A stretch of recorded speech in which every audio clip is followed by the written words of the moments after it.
기출문제 강의를 이제 개설을 하는데 기출문제만 하지 않고 기출을 변형을 합니다.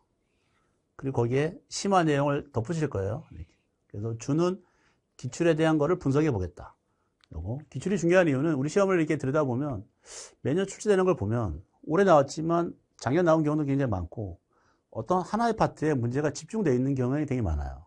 학교별로 좋아하는 파트도 정해져 있고 그래서 그냥 이론 정리할 때는 그런 거 없이 문제를 막 우리가 다루긴 했지만 중요하다 말만 했지 얼마나 중요한지를 본인이 느껴봐야죠. 그래서 요 기출 강의를 통해서 그동안 공부했던 이론을 갖다 꺼내놓고 보다 보니 이 파트가 되게 중요하구나. 문제가 너무 많은데 그걸 느껴서 여기는 더 열심히 해야 되겠다. 정리를 더 꼼꼼하게 해야 되겠다. 그걸 좀 같이 했으면 좋겠어요. 그래서 지금 어떤 단계를 거치고 있냐면 여기입니다. 일단 대상은 이론 정리가 끝낸 수험생이 이걸 들어야 돼요. 아니면 병행을 하거나 이렇게 정말 시간이 없으면 이론 강의를 들으면서 기출을 병행해서 끌고 가도 돼요. 그러니까 이론 시간에 정리한 내용을 문제는 어떻게 나왔지라고 여기서 같이 해보는 거죠. 병행해서. 근데 제일 좋은 건 이론 정리를 끝내고 나서 반복하는 게 굉장히 좋아요. 그래서 7, 8월에 지금 이 강의가 시작되고 있고 요 필수 이론 돼 있는 1, 2는 대학 물리 90%입니다. 95%가 돼요. 이렇게. 나머지 10%가 여기에요. 우리가 기출문제를 풀다 보면 이런 게 시험에 나왔어 라는 게 이상한 문제들이 있습니다. 적어도 우리가 100점을 다 맞아 합격하는 건 아니지만 적어도 100점에 금방에 맞추려고 노력하는 게 필요하니까 물리를 하다 보면 너무나 지엽적인 곳에 출제가 되는 게 있어서 그 지엽적인 곳만 따로 모았어요. 그래서 사실은 나중에 이제 교재를 보겠지만 유형이 64개를 만들었습니다. 이렇게. 여기 있던 필수 이론에 대한 내용을 정리한 거예요. 유형 64개 안에는 여기 필수를 정리한 것도 있고 새롭게 추가되는 내용도 있습니다. 이 안에. 그리고 여기에 기출문제가 깔려요. 244개인가? 하여튼 이렇게 깔립니다. 개수가. 이 기출문제는 2012부터 작년 24까지 모든 문제를 담았어요. 그러니까 연세대 고려대 타이틀을 가지고 편입에도 등장했던 모든 문제가 담겨 있습니다. 물론 이제 복원 과정에서 안 된 것도 있는데 저희가 똑같은 건 없어요. 다 조금씩 변형을 한 거고 그래서 이따가 샘플 보여드리면 문제가 저렇게까지 나오는 것도 있고 이렇게 복잡해 하는 것도 있을 텐데 일단 그게 그동안 최대한 기출에 가깝게 복원된 거니까 이렇게 나오고 있구나를 좀 느끼면 좋겠어요. 그리고 이 강의가 끝나면 이제 기출이 정리가 됐으면 스텝은 이거야. 이론을 다 정리했다. 우리 시험은 어디가 나오는 거지? 기출을 보고 나서 이제 실전처럼 풀어보겠다. 이게 뒤에 단어별 문제풀이입니다. 연세대 5배, 고려대 5배 이렇게. 여기 가서 그걸 넘어서 이걸 또 연습해 볼 기회가 있죠. 사실은 이 강의가 제일 중요하거든요. 여기에서 실력을 확 올려야 되는데 한 방에 안 올라가니까 이게 필요한 거예요. 이렇게. 이 강의의 구성도 유형에다가 문제를 깔았는데 요 기출문제가 많은 유형은 문제가 굉장히 많을 거예요.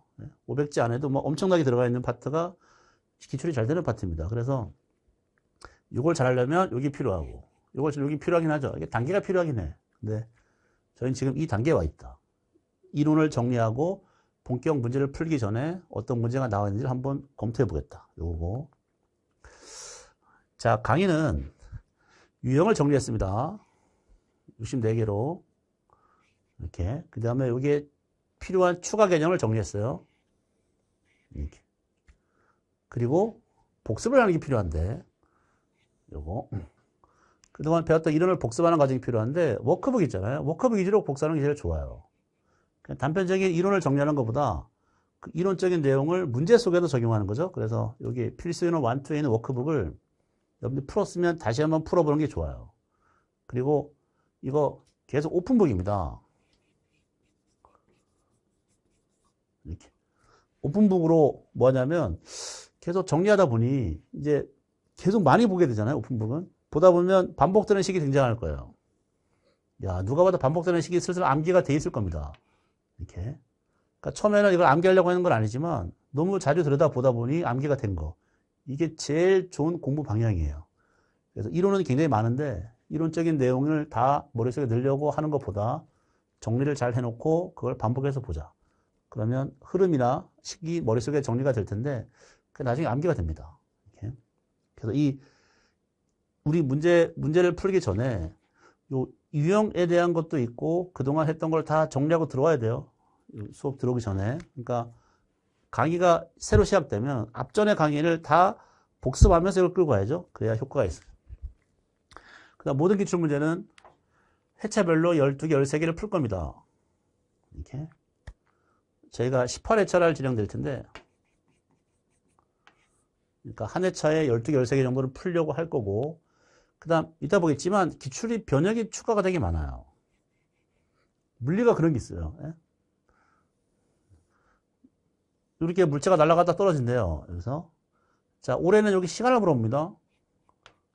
이렇게. 최고점의 시간을 물어봐요. 근데, 그 전에는 날아간 거리를 물어본대요. 그러니까 요 시간만 구하거나 거리를 구하거나 너무 아깝잖아요. 그래서 요 그림에 대해서 이거를 제가 일부러 여러 개를 깔았어요. 시간이 뭐야, 거리가 뭐야, 속도가 뭐야. 그래서 문제 하나마다 작은 문제가 한 10개씩 됩니다. 그래서 그런 게 추가된 지문이 되게 중요하고, 이번 연도에는 시간이 나왔지만 다음 연도에는 날아간 거리가 나올 수도 있으니 이 문제에서 나올 만한 걸 싹 다 정리해 본다. 이거요. 그리고 여러분은 이제 대학 물리를 제가 필수를 하면서 대학 물리를 같이 하면 좋다라고 했는데 시간이 없으면 아마 그걸 잘 하지 못했을 거야. 그래서 무슨 영책 할리데이든 본인이 갖고 있는 책을 풀지 못했을 텐데 지금 다시 풀어보는 겁니다. 예제나 연습 문제 이런 거. 그래서 이 앞전에 했던 이론적인 강의를 정리하고 기출 문제가 뭔지 풀어보고 나서 내가 자신이 생겨요. 이 파트에. 그럼 이제 대학 물리 가서 연습해 보는 거예요. 이런 데 가서.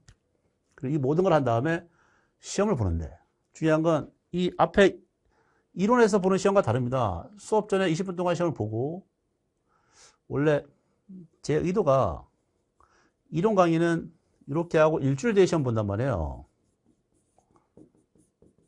이렇게. 왜냐하면 이론적인 위클리 모의고사는 그냥 복습의 의미가 있습니다. 일주일 동안 시간을 주고 공부해봐. 그러면 시험을 잘 볼 거야. 이게 의도가 있고. 지금 이건 문제풀이 강의거든요. 문제풀이 강의는 바로 시험 봅니다. 이렇게. 이게 무슨 얘기냐면 첫날 오자마자 시험 볼 거예요.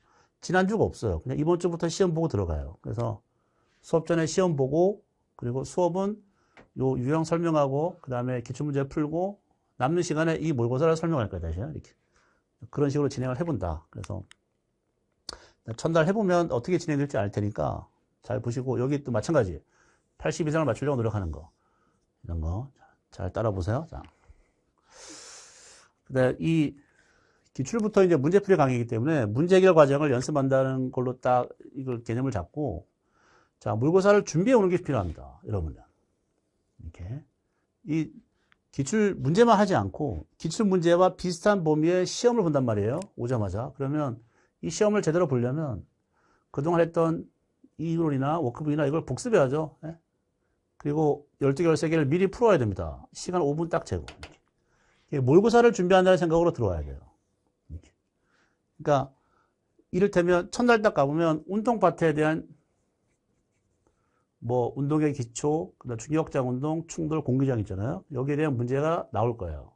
그럼 여러분들이 그 문제를 잘 보려면 수업 들어오기 전에 그 관련된 그동안 했던 걸 다 복습하라는 얘기예요. 하고 그 다음 기출 풀고 나머지 모의고사 해설하고 그리고 이게 끝나면 집에 가면 이제 뭔가를 해야 되는데 수업 시간에 해버렸어요. 다 끝났어. 문제 다 풀었으니까 할 게 없어. 그러니까 수업에 했던 거를 뭐 오답이나 이런 걸 정리한 다음에 시간이 꼭 남을 거예요. 그러면 대학 물리는 꼭 어디든 연습 문제를 풀고 있어야 됩니다. 이렇게 꼭 풀어요. 체크해서. 이 책이 아니어도 상관없습니다. 예? 본인이 갖고 있는 대학 물리 아무 거 그냥 꺼내서 연습 문제를 풀면 되고 책이 없다면 이 두 권의 책이 되게 좋죠.